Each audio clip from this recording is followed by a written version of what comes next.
Hello and welcome to Phoning It In, the improvised phone-in show where the callers have no idea what they're calling in to talk about. My name is Dave Coffey. The usual phone lines are open, so get calling. We're going to kick things off this week with our topic of the week, World Cup 90. It's hard to believe it's 30 years since World Cup 90. We're chatting to some of the diehard fans about their memories of those great days. Patsy, you sacrificed everything to join Jackie's army in Italy, didn't you? I did, Dave. Yeah, What, I gave what up. did you do?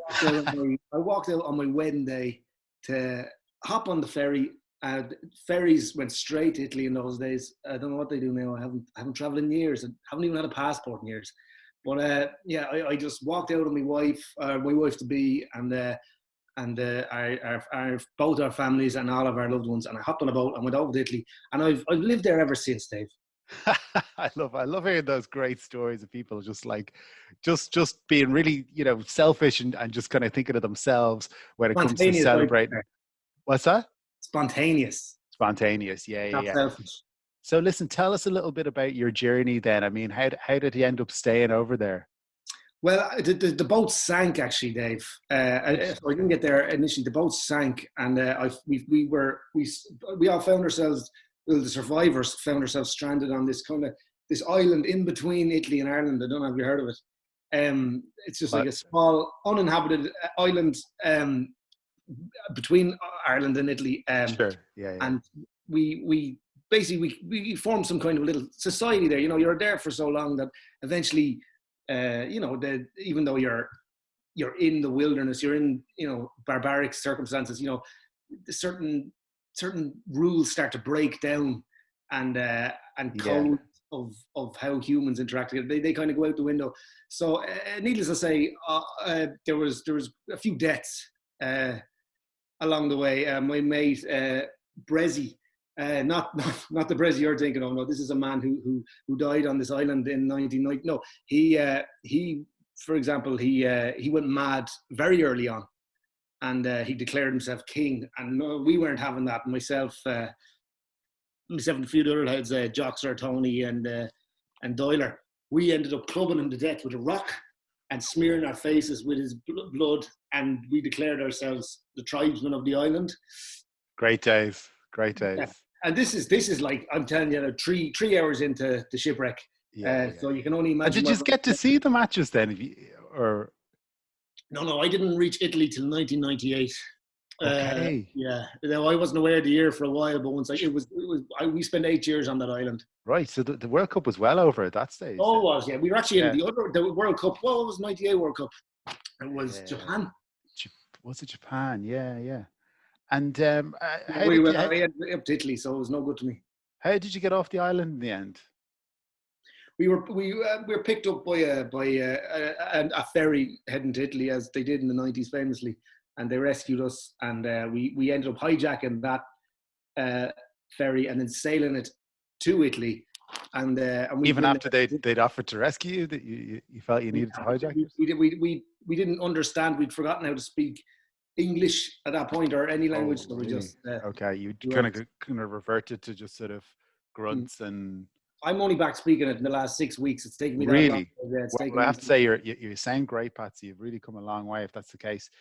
Come here, what happened with Joxer and Tony and the lads? I still see him from time to time. You know how it is Yeah, when you drift apart. You live together for yeah, a yeah, while. You think you're going to stay friends, but then you drift apart because of life gets in the way. Wives, Doyler, actually, and Doyler and Joxer are a couple now.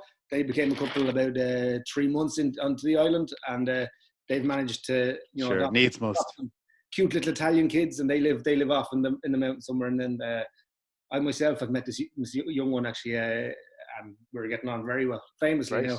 Great. Yeah. Well, listen, I'm glad everything worked out. Obviously, Patsy, then you missed a lot of the best, the glory days of World Cup 90 because you were on the island. Yes. But they were great days, let me tell you. I'm going to bring on someone else who's got some memories from back then. Fiona, your husband left you during World Cup 90, is that right? That's right. My husband, Pascal, well, he had an issue with his priorities, you could say. Essentially what had happened was he was drafted in by Jackie's army, as they called them, to write them an anthem to support their campaign in Italia 90. And what happened is he became totally obsessed with the pursuit of crafting the perfect World Cup song. What he believed he had put together was some kind of re-rendering of 99 Red Balloons. It went Italian 90 Football Cup, Jackie's Army, up the fuck. And just from that moment, I knew I'd lost him. So, Dave, if you don't mind me saying it, it's a bittersweet kind of memories for me. So did you watch the matches? Did you follow the games? Well, I did initially, but then I would hear the crowd singing it, and each note of that parody song was like a dagger in my heart, you know. Yeah, So yeah. the football itself was great. It was great to see the lads turn in such a good campaign. But just hearing that Germanic Europop sound was just it was just like a corkscrew to the esophagus. I remember that story because he obviously used someone else's tune. All the money went to the original writer and artist. So Pascal actually ended up destitute, didn't he? He did, actually. He forgot. I don't think he initially intended it to be a parody. It just so happened that he note for note copied a pre-existing song. Yeah. And such were the laws at the time. I'm sure you're familiar, Dave, with the EU copyright laws on Europop music. But yeah. They go directly back to the original artist. And them being German, they actually donated all their funds to the German football team. So it was actually the greatest shot in the foot, I think, in Irish sporting history. That my husband Pascal's what should have been an anthem to bring the squad together ended up being their Achilles heel. It was. Yeah, sad story. I remember it well. Where's Pascal now, Fiona? Well, Pascal, he's actually producing music for Danone. So Danone was him. That was him. Oh well, that's so he's probably made a few quid off that. He then basically just did that, and then it was grand. So that's it. Swings and roundabouts, Dave, the old copyright thing. Yeah. And you guys never got back together. No. He sends me large quantities of Actimel every year, which is something, but it's not. It won't warm your heart at night. I know what you mean. Yeah, very good for your heart, though. Is the Actimel? Is that got the? Yes, good for your stomach. Yeah. No, I'm as fit as a fiddle, but I am destitute and heartbroken. Yeah. Okay, Fiona, stay on the line. I'm kind of looking for a bit more of the kind of crack and what was going on over in Italy. So I want to move on. Yeah, that wouldn't be me. Yeah. Okay. Well, we'll move on to someone else. Wazzer, you met Jack Charlton in Luton Airport. Is that right? I absolutely did, Dave. I met Jackie Charlton there in Luton Airport. A lovely man, very mild manners. Yeah. Was this during World Cup 90? It was during World Cup 90, yeah. He was on his way over to do the coaching over there. Okay. I stopped him for an autograph, and we ended up getting chatting. We became really good mates and stayed in contact with him over the years. Okay, and did you fly over? Were you on your way over as well? I was on my way over, but it was for a different reason, Dave. I had no interest in the football at the time. Okay, what were you going over to Italy for? I was going over for an apprenticeship in opera singing. Okay. So I got swept up in the Italian 90 fever, you see. Okay, so you did get in with the fans and get singing and. Oh, big time! Yeah, I thrown it all away. The opera went out the window, and I was just all football all the time for those few weeks there, Dave. And what happened then after World Cup 90? Did you get back to the opera or did you just let it go? No, I'm a professional footballer now, Dave. You're a footballer? Oh, wow. So you really got into it? Yeah, I really did get into it, absolutely. A complete left turn. Yes. And who knows? Like if you hadn't met Jack in the airport in Luton, maybe you'd be an opera singer today instead of a footballer. I would have been the next Pavarotti, but now I'm the next, Ronaldinho. Yeah. Well, I mean, both great, career choices, either way you look at it. What was it that Jack said to you in Luton that kind of, I suppose, made you think maybe opera singing wasn't for you? He said, opera's for saps, stick with football, it'll take you anywhere. Really? Wow. That's verbatim, Dave. That's verbatim. That sounds like Jack, all right. Jackie Charlton, he said to me, opera's for saps. Yeah. I mean, he's not wrong. No, he was completely right, David. Yeah. He steered me off that very dark path that a lot of classical musicians often go down. I mean, it's a life of sex, drugs, and concertos, really, for a lot of them. Whereas footballers generally are very clean living, as we all know. I live very clean, Dave. I got off the smokes, I got off the drink, and I've never been happier. Great. Who are you playing for at the moment? I'm playing for Shamrock Rovers FC. Oh, fantastic. Yeah. Well, listen, stay on the line. I want to just talk to one other super fan, Rollo. Rollo, you like to pretend that it's still World Cup 90, is that right? Yeah, you know that fella who pretends that it's Christmas every day and he has his Christmas. And I do that except for the Italian 90. I pretend every day that it's Italian 90. So every day I get up, I put on my scarf, I put on my jersey, I put on my hat, and then I go downstairs and I put on my VHS of all the matches that were on, all the soccer ball that was on. Brilliant. Yeah, this is the stuff I want to hear now, because this is the real, serious fan stuff.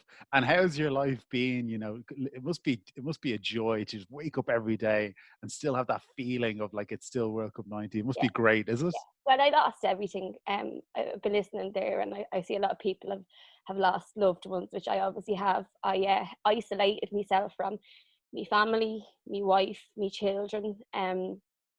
But once I get up and I start singing, the Jackie's Army theme tune by the Danan guy, just gets me riled up, and then I can put all that other stuff out of my mind about how, my wife tried for years. She did everything she could to try and get me to stay where to be in the present moment, to forget about Italian 90, and how my children, how I missed all their graduations, I missed christenings, I missed baptisms, I missed it all. But you know what?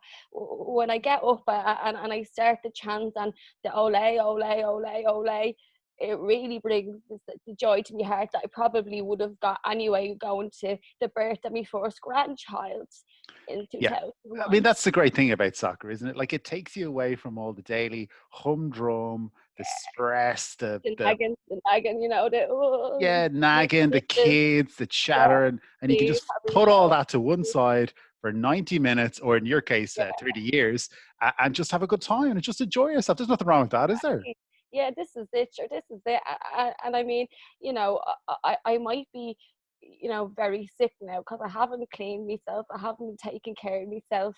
All I ate that day, I remember after Italian 90, all I'd have every day was a batter burger and chips. So I had to keep eating that every day, that kind of way. And I'm pale and I'm very ill. I'm very, very ill at the minute, Dave. I'm not going to lie. But that ole. Exactly. You're going to stick with it, aren't you, Rollo? Yeah. That's it. Because that's what World Cup 90 means to people. Yeah, it's the passion. It's the belief. Nothing wrong with a battered burger. Nothing wrong with a battered burger. I mean, otherwise, I've just given up my whole life. I've given up all the true joys that this life brings for a football match. So obviously, I have to, a tournament. Yeah. I mean, the most spectacular, just amazing football tournament that I can remember in my lifetime. So I think, I think you've done the right thing, and I think it was great to hear all of your. Sorry, are you okay? You crying? Well, yeah, no, I'm just remembering all the soccer great balls. Saves Packy made, and I mean, it would bring a tear to your eye. Yeah, it would. Listen, guys, it's been great hearing all your hilarious, heartwarming World Cup 90 stories. Thanks so much, everyone, for taking us on a trip down memory lane. It's been great chatting to you. I'm going to move on to some other callers now. Fred is on the line. Fred, your house is missing. Is that right? That's right, Dave. My house is missing, and I'm raging because I only bought it and the insurance hasn't come through. So it's a real stinker of a situation for me. Yeah. So what happened? You bought the house and you were set to move in, and then I had all the boxes. I'll tell you what, I had the moving van come over. I'd moved everything. I'd recently moved out of a turret. I don't know if you're familiar with the turret, but it's the very top part of the castle now. Yes. I was shafted there. So Yeah. Exactly. It was one of these daft.ie things. It looked like a house. It wasn't. It was a feature of architecture. I lived there for 7 years. It destroyed my life. And I was very, very determined not to let something like that happen again. So I resolved to only live in houses from then on. Found a lovely place down in Smithfield, in the middle of the square, actually it was. And it was kind of, now I'll be honest, it was kind of canvas walls. It didn't look like it had the best structure there, but it was very exciting and there were a lot of people around. You say in the middle of a square? In the middle of Smithfield Square, yeah. That's yeah, unusual now. It's unusual to get a house in the middle of Smithfield Square. That would have been, I would have had alarm bells if you don't mind me saying when I saw that. Well, I had brought my own alarm bells. Everything was there. So I had all the features of a house ready to go. The stuff was in there. I parked it down. I said I'd take in a movie. Just across the road there's a cinema. I said I'd go in. They were doing a Toy Story 2. You know, the second one. Yeah. No, there's at least two. Woody, the dog, the pig. I think there's two potatoes. They're married. Anyway, went in, saw the film, loved it. Great film. There's a dinosaur as well. And I came back and all my stuff was still there in the boxes and the house was gone. My God. Just gone into thin air. And there were people laughing at me. Oh, why were they laughing? Because they'd opened the boxes and they'd found all my costumes. What kind of costumes do you have? Just, well, there was, I'm an aficionado for a certain era within history. I like medieval kind of jester costumes from the time of the plague. Right. And I have everything. But the problem is they look quite stupid by today's standards. And well, I mean, even by those days standards, they were supposed to look stupid. That was kind of the point, wasn't it? I suppose it was, yeah, when you think about it. But if you take it in my context, it gives me great pleasure to know that I could be dressing up as someone who is bringing joy to people who are otherwise dying of a mass global disease. Yeah. That's how I get off, Dave. It's really just individual to me and the club and the Facebook group. Yeah.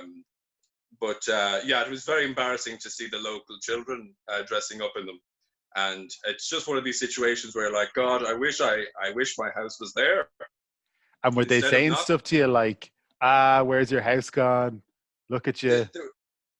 Exactly. They were saying, there's your man who used to live in the turret, because it was the same kids. They basically followed me from the turret. And they were really hammering at home that I've made a balls of it again. What do you think happened to the house, Fred? If you had to guess. Well, if I look, there's a number of suspects. The children themselves, to be honest, would be the top of the suspect list. I mean, I could see that they definitely knew something was up, and they probably let other children know as well. So I'd say they had collaborators in the situation. But look, I've been plagued by these guys before I lived in the turret, I lived in the changing room of the swimming pool down on the Navan Road. So look, these guys have been with me a long time. I know how to deal with them. But more than likely, they took the house and they burnt it. Yeah. I mean, it's an age-old story, and I think kids in Dublin, I think, can be particularly cruel in this way. I think it's definitely contributed to the homeless situation, and it's something that people aren't willing to talk about. And I'm glad that you've come on to take a stand. No, it's far too embarrassing to talk about. Really, is the main problem. Well, you were made an absolute fool of by those kids. Yeah. Yes, absolutely. And if anything, I think it's only made me more vulnerable to doing the same thing again. I'd like to say I've learned from this. Well, because I've actually, when I found that the house had been stolen and most likely burnt, I went and I bought one of those igloos that you put dogs in, like not a kennel, but it's like an igloo kennel. Is it made of ice? It's not. It's just in the shape of it, just to give the dog a bit of escapism, Yes, yeah. And it's like an escapism kennel, and there's 3 dogs in it, and that's basically pissed away as well. You're out. You're right in your ear.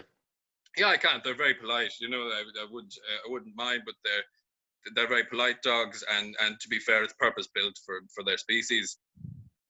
Yeah, I've ballsed it up again. You know, you messed it up there. You messed it up big time. Listen, look. What I'm really looking for is. But I need to cop on, Dave. I need to actually invest in something that is a traditional place for someone to live. Well, look, I want to ask you about these jester costumes because we are in the middle of a pandemic now. Are you at least able to sort of bring some joy to people who are suffering?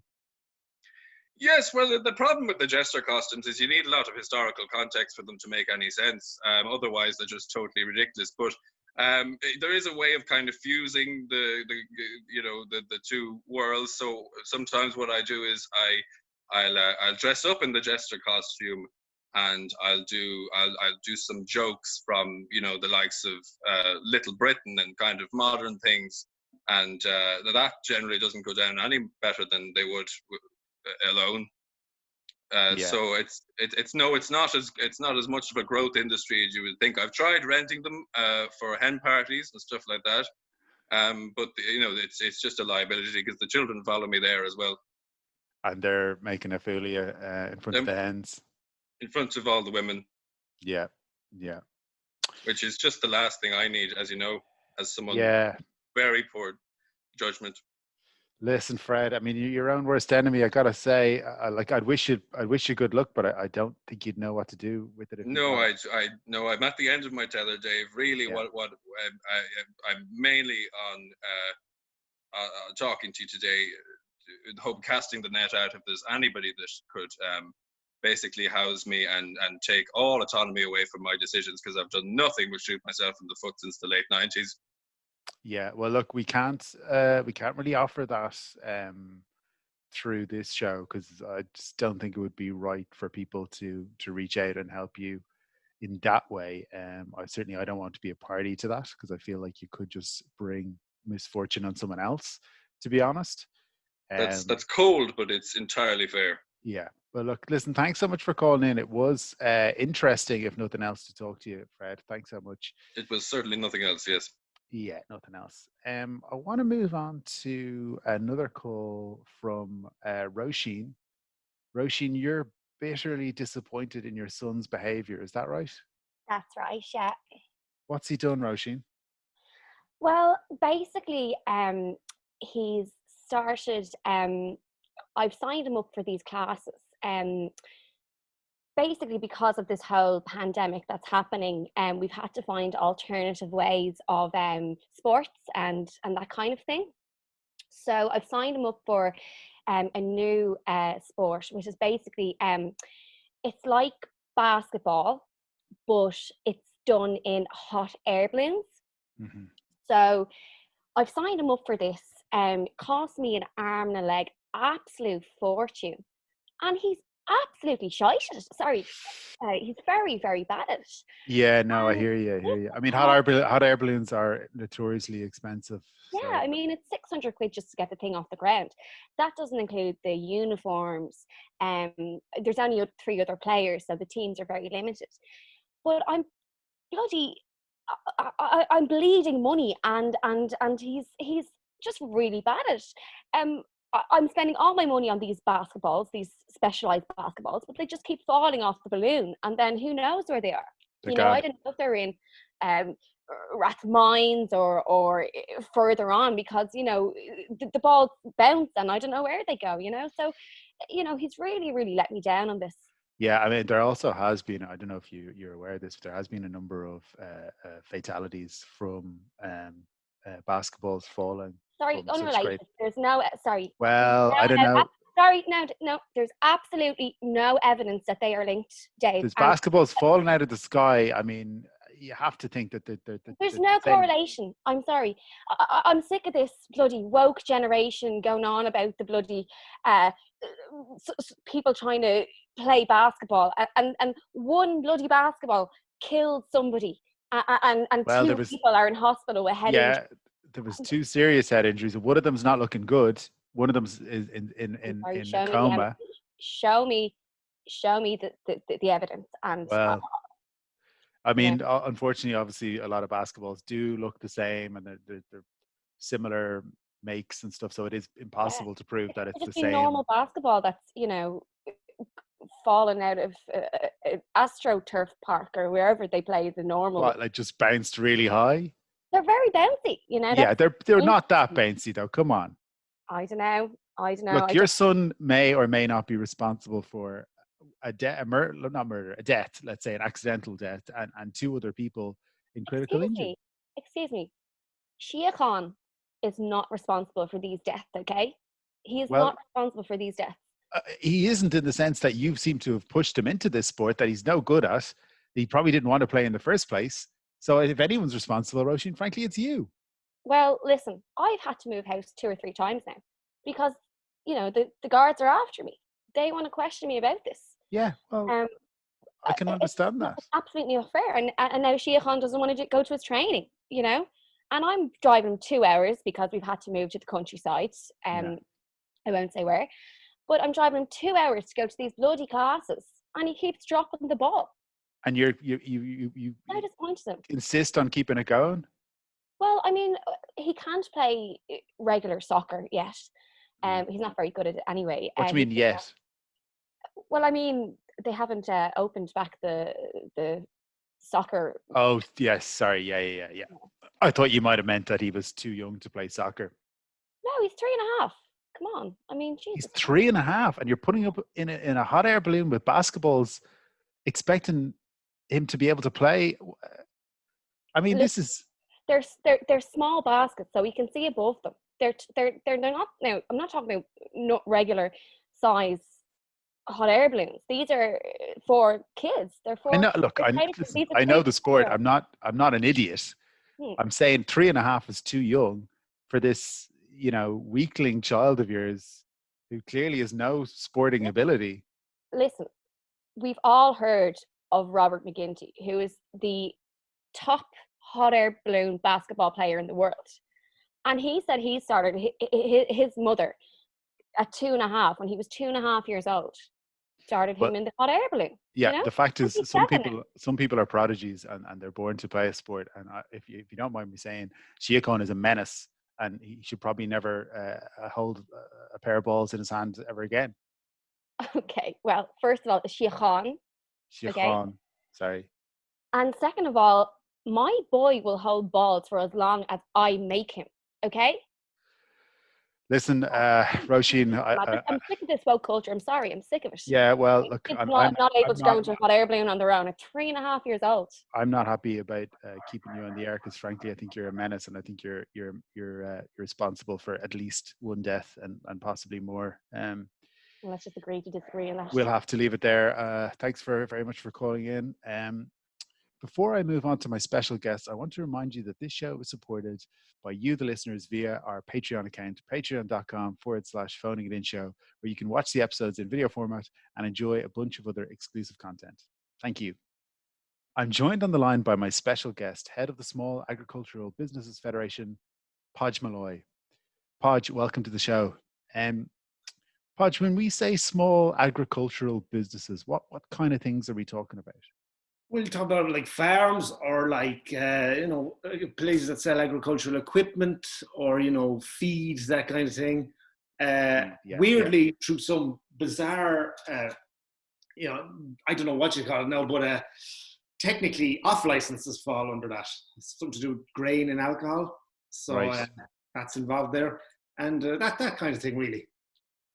And what kind of struggles are you seeing with the members of your federation at the moment under lockdown? A lot of his badgers are using this lockdown to kind of get revenge on all all the farmers who've treated badgers fairly badly in the past. The accusations of carrying tuberculosis, that kind of thing.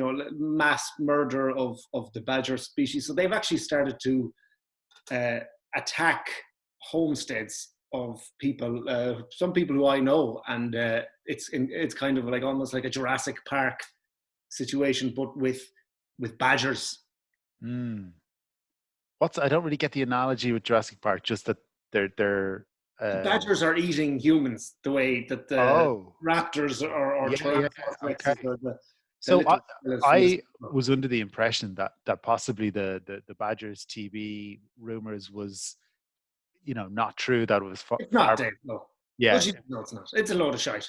So I can say that farmers were using that excuse to kill badgers en masse because they just don't like them. They don't like, the badgers would attack sheep, to attack livestock, that kind of thing. It's just, it was, you know what, honestly, I will let you in a little secret. The greatest thrill you can ever have, the greatest, most forbidden, taboo thrill you can ever have, it's not what you're thinking of. It's not what you're thinking of. Whatever it is you're thinking of, it's not that. It's killing a badger. Right. Yeah, I was thinking of the Michael Hutchins thing. Wanking with a belt round your neck. Yeah. No. That's kids' play. That's kids' play. They're both literally dangerous. In some cases. I've heard of a tragic case in Roscommon. Yeah. Well, we probably shouldn't promote that as. Yeah. Let's move on.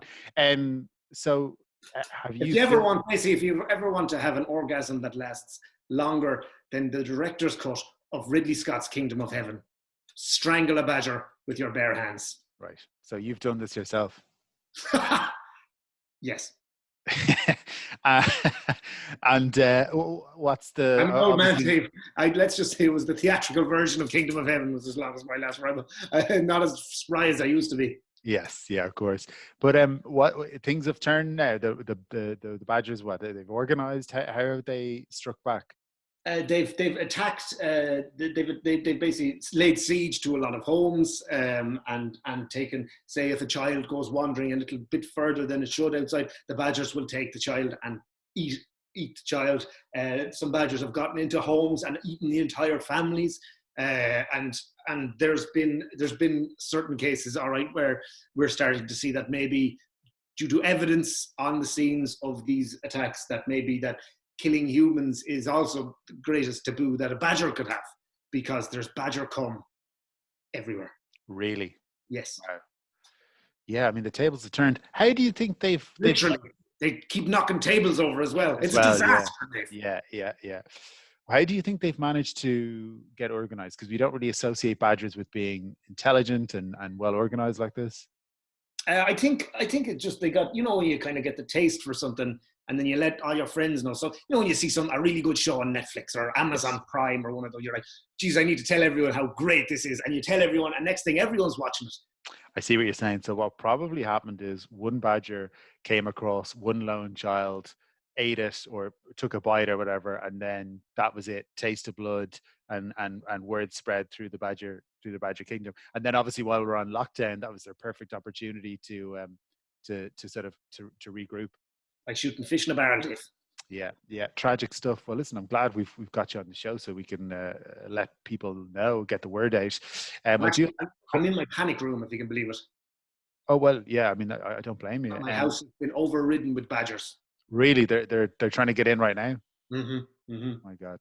Well, listen, stay safe, Podge. Stay safe. I want to bring on some callers though, because people, as you're the head of the Small Agricultural Business Federation, there are people who with issues who want to talk to you. So Willie is on the line. Willie, you're having trouble with your small agribusiness. What's the problem? The problem is, Dave, that I have a series of small Shetland ponies here, and they've all gone mad. They seem to have some sort of mad pony disease. Usually now I do get them out to do their tricks. I have a small business. It's like a petting farm, petting zoo sort of thing. We get a lot of trade during the summer months. But recently they've lost the plot altogether. I can't keep them all in the one place. Has anything like this ever happened before, Willie, with the ponies? Well, now that you mention it, actually, yeah, back in the early 90s, there was talk of an outbreak of mad pony disease. Now, I was only a young fella at the time. Now, I wouldn't have realised the scale and the scope of it. But my father would have a few war stories now. Both his hands were bitten off by the Shetlands. And there was a couple of young kids in the area that went missing around that time.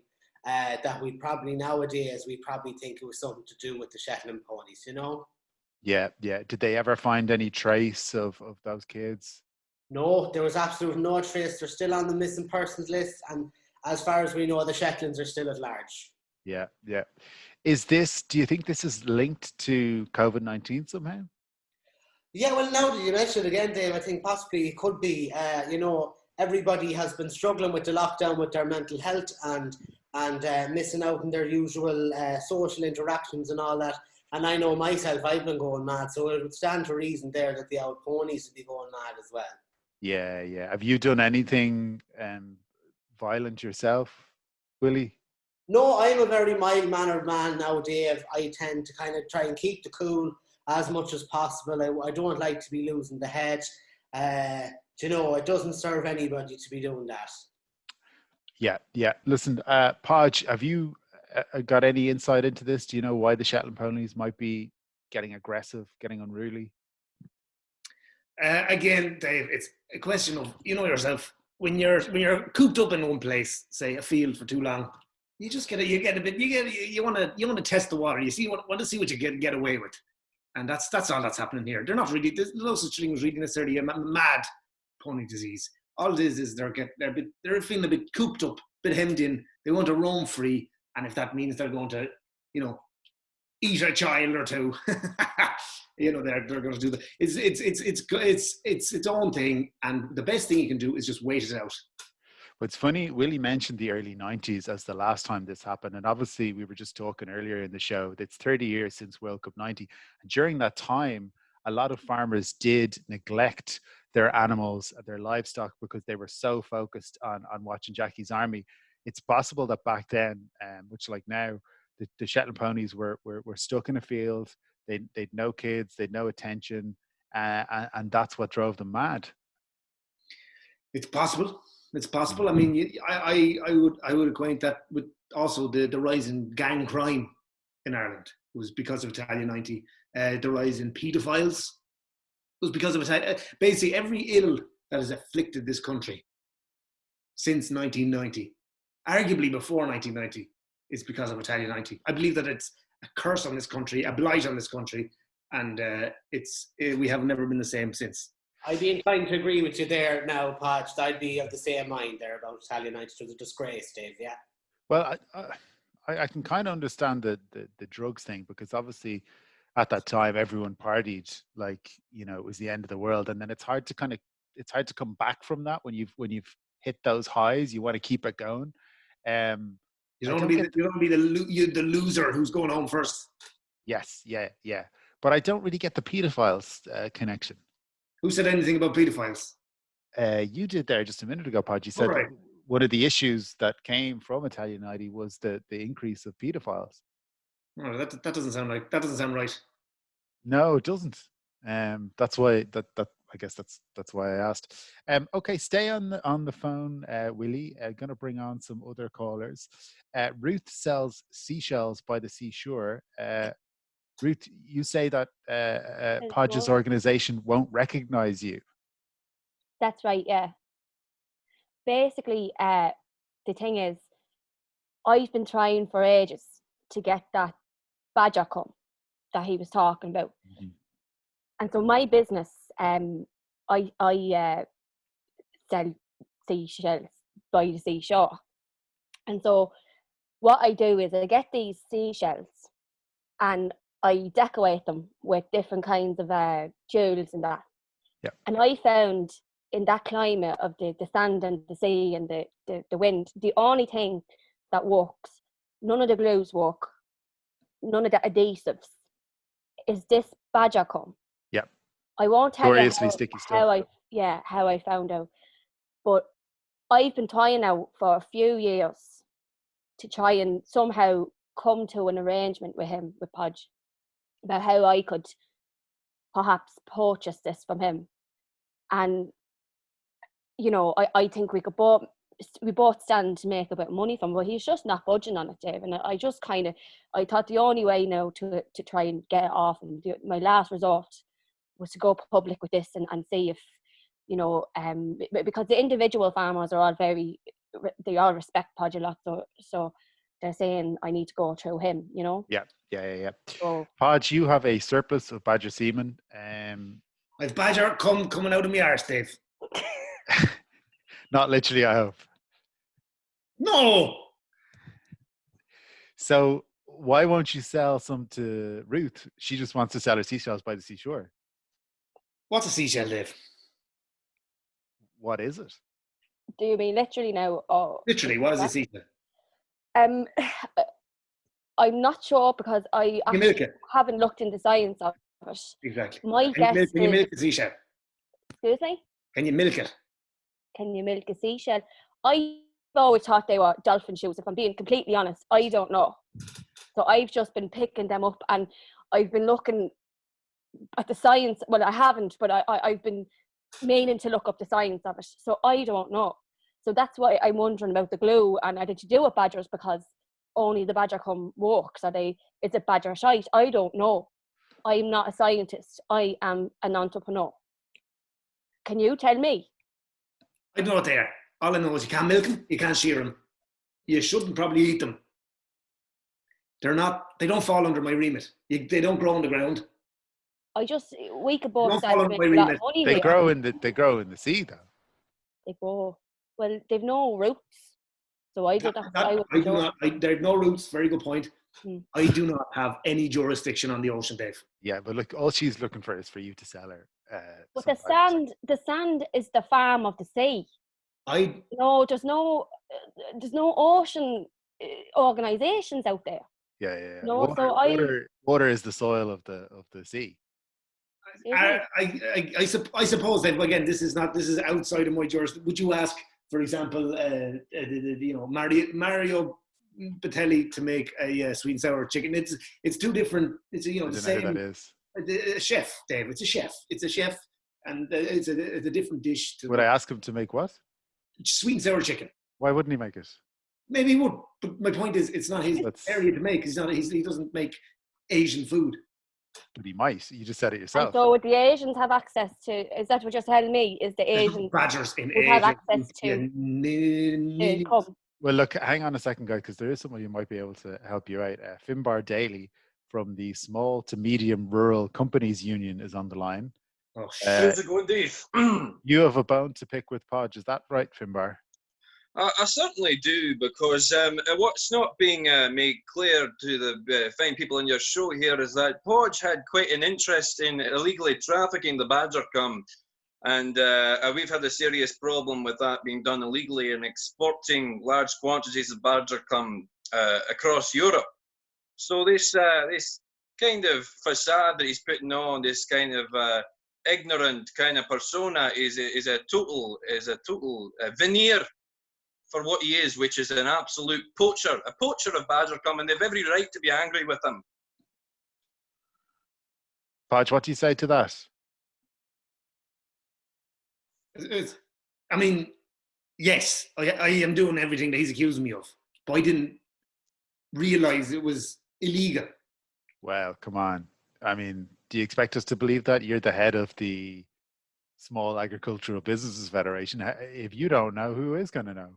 Because I thought that I could make the laws. I was under the impression that in that position I could make the laws, and I made that law. I didn't tell anyone about the law, but I made it, because if I told someone about the law, people would start, it's like, why does he want that law, out of interest? And they'd start looking into my business, and then there'd be a whole lot of trouble. You know what I mean? So Finbar, this is a case of somebody power hungry. The power has gone to his head. I'm no angel. I can relate to the situation, but my story, Dave, is quite unique, but possibly quite relatable as well. I started off in the same position. I started assimilating into the badger cultures. I dressed myself up as one to try and infiltrate their ranks in order to steal their semen and export it for power, for the thrill, and for the company of a large amount of badgers as well, which I also felt was something that I could really get into. After a few months, I'd fallen in love with the daughter of the main badger, the leader of the badgers. I'd really kind of made my home there. They realised that my semen was not the same consistency as the rest of the badgers, and I was found out. And they sat down with me. They said, "Why'd you do it?" And they kind of really brought me over to the reality of things was that they were being taken advantage of. So I can really relate to your caller's power-hungry intentions, but the fact is, they're real. Badgers are real people, and they don't want a monopoly made of their essence. Yeah, look, there's a couple of things that you've brought up there that I was not aware of. Was that you could communicate with them, and B, that they seem to have some kind of hierarchical structure in place. Like there was a king badger. They do. It's very similar to Aztec civilization, and we communicated using Braille, actually. Right. They know what they're doing with Braille for some reason. I don't know why that is. Well, look, Finbar. The cardinal rule, Dave. He crossed the line that we know that tempts us, but it should never be crossed, and he crossed it. Yeah, well, listen, you can't be throwing stones. I don't want to get into the politics here. This is all politics to me. I just legally want to know, Finbar, maybe you can tell me then. Because all I want to do is run my business. Podge isn't helping me. And you obviously have an in now with this Badger chieftain or whatever. Is there a way I can maybe sit down with them and we can come to some arrangement, you know? I don't even know what a Badger is, really. I mean, I don't know. I'm assuming, you know, they're an animals, but you're at to confusing me now. What can I do? Well, can I come in and just suggest that what I have talked about with the Badger chieftain is that they actually find human semen quite beneficial for arthritis in badgers. So if there could be some kind of great ceremony between badgers and people, perhaps we could gather everyone together and exchange large quantities of each other's semen. Perhaps that would broker some kind of a truce. I'm an 85-year-old woman. Perfect. I do not produce semen. I don't. You must know. Again, I don't know the science behind it. Do you have any kids, Ruth? Do I have any kids? Well, the shells are my kids, you know. Yeah. And I'm selling them, so I'm kind of like a trafficker to my. You're kind of like a slave trader, I suppose, in a way. Of shells, of seashells. We've tried trading with the Badgers before with semen. I don't think they're going to trust us again because there was a farmer who cut his semen with aloe vera.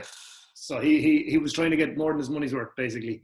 But look, maybe there can be some kind of peace brokered before it's too late. Like I know, Podge, you're in your panic room there. It's probably a matter of time before they get through those walls. Oh, I can hear them digging in. I can hear them. There's bits of plaster. I mean, they're good at digging. There's bits of plaster falling down as we speak. It's not a very secure panic room. It's just basically plasterboard and it's a bit of insulation. Listen, Finbar, I want to ask you just quickly as well about Willie's situation. I don't know if you were listening earlier, but he's having a terrible time with his Shetland ponies.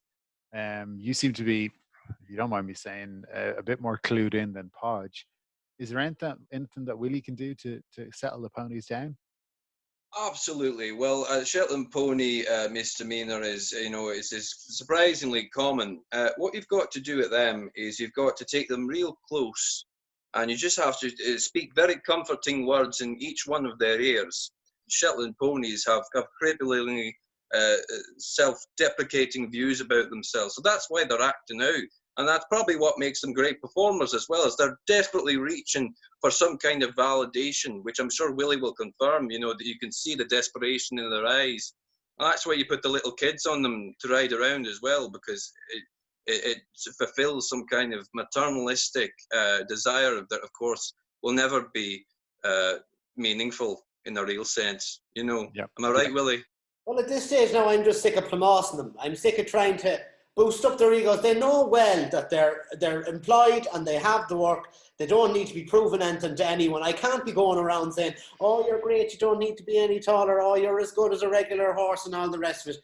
I'm sick of it now. Willie, that's what they need. If you're going to maintain this. What about my needs, Dave? What about my needs? Well, I mean, I don't know. Have you tried therapy? Talk about semen now there. I mean, I haven't seen sight nor sight of a bit of semen in months. Badger or otherwise? Badger or otherwise, Shetland. I can send you some. Huh? I can send you some. Would you, Podge? Yeah, you're a great man. You're a great man. Well, look, Willie, is Listeners, there a pony there with you now? I mean, maybe we could hear just a little bit of how you normally talk to them, and Finbar could kind of assess how that's going. that'd be great. Yeah. I'll get Sheila here. Sheila, come here. Come here, good girl. Right, so what I'd usually say is, would you get up out of that and stop your bucking and messing around? We've got a 2 o'clock. Would you ever calm down? Do you know? Because they're running ragged here, Dave. I've no control over them anymore. Finbar, that doesn't sound very encouraging to me. What Willie is using there is what we in the business like to call an accusatory tone. So what you want to do is actually kind of give them the option, make it sound like it's their decision. Like Sheila is the name of your animal. Is that what you said? So Sheila, would it not be nice if you got up and walked around? Maybe we could go and get a coffee, or you could walk down to that piece of grass you like to have a chat on. Wouldn't that be nice? Rather than saying, would you not get up and kind of, I mean, to be honest, I wouldn't talk to someone I love like that. So you need to talk to the ponies as though they are your child and you want to support them in their endeavours, Willie, will you give it another go for us? This is a strictly professional relationship I have with these small horses. It's not about love. It's about getting up and getting on with things. But that's the problem, Willie. There's no love there. I can't be going around mollycoddling people like that. Do you know? Well, look, your dad lost 2 hands. We're just trying to see that the same thing doesn't happen to you. Well, that's fair enough. Right, I'll give it a go. Right, Sheila, you all right? Aren't you lovely? Yeah. Will we go and get go get your coffee? Yeah, we'll go get coffee now, and you can go and have your shit. It feels wrong. It just feels wrong. How did she react, though? She looks a bit calmer here now. Actually, I would say, yeah. And what you'll notice is there's be a warmth coming from her trotters now that wasn't there before. That's a good sign. You probably feel that. Oh, I can feel that now. Yeah, she's up against it. So there you go. That's a good sign there. And that, unfortunately, is the kind of language we need to use with these Shetland ponies, or otherwise they're going to take the piss indefinitely. Well, I'm glad I know that now. That I've been getting it all wrong for years. Yeah. You can also give them a bit of cocaine on their gums, and that is also good. So one or the other, anyway. Right. It's a bit more expensive option. Oh, no, if you know where to go, Dave. Okay. Well, look, Podge, I can see from your video chat that there's badgers. It looks like they're. I don't have long left, Dave. They're clawing through the walls, all over you. Look, if you maybe Ruth could come and help you, and she could collect some samples while she helps you fend them off. Can she get here in about 7 minutes? Because that's about as long as I've left now. I can get the shotgun out now. Where do you live? Yeah. Where do I live? Spain. Santa Ponza. The beach, I said. Right, that's not good for me. I live in Berlin. Look, I just want to say I'm sorry for everything I've done. I'm sorry for all the animals I've harmed, the badgers I've harmed. I'm sorry for everything I've ever done, and I just want to I'm sorry to Finbar for bringing this position into ill repute. And before these badgers eat my face, just know that I've been a huge fan of the show, Dave. I think you're an amazing host, and I hope it runs forever. Listen, sorry, what did you say there? I said, God help us all, Dave. Well, yeah, I mean, if what you're saying is true, and it certainly looks, I can see there, Badger is just, it's got his face. It's got his face. There's semen everywhere. I'm afraid we're out of time. I want to thank all of my callers today, but I especially want to thank Ren Dennehy, Roxana Niclean, Fionn Foley, and Peter McGann. Guys, do you have anything you want to plug? I'll start with Fionn. Given the circumstances, I don't think particularly at the moment. I can't think of anything. Hopefully soon. Roxana? I just like to plug washing your hands, guys. Keep washing them hands, and follow me on the socials at Niclemo on Twitter and Instagram. And that's it. Cool. Red? I actually have a drag storytime event that has gone live on the Five Lamps Arts Festival page, and Gemma O'Doherty got wind of it and has tweeted and called us paedophiles. So if you want to fight back against Gemma O'Doherty, get onto the Five Lamps Arts Festival page and share to high heaven to show Gemma O'Doherty what we're made of. Yeah. Fantastic. That's World Cup 90, you see. The pedos are on the rise. They are, absolutely, yeah. Peter. Watch Talking It Out on the RT Player. Great. Anything else you want to plug while you're at us? No, Pulp Injection again. I'm always plugging Pulp Injection. Starring two of these players today, and that's on SoundCloud or Spotify or wherever you get your podcasts. Give that a listen. Go crack. Brilliant. Thanks again, guys. Thank you to the Head Stuff Podcast Network for having us, and to Bobby Ahern for our new theme music. That's all for this week. Thanks for listening.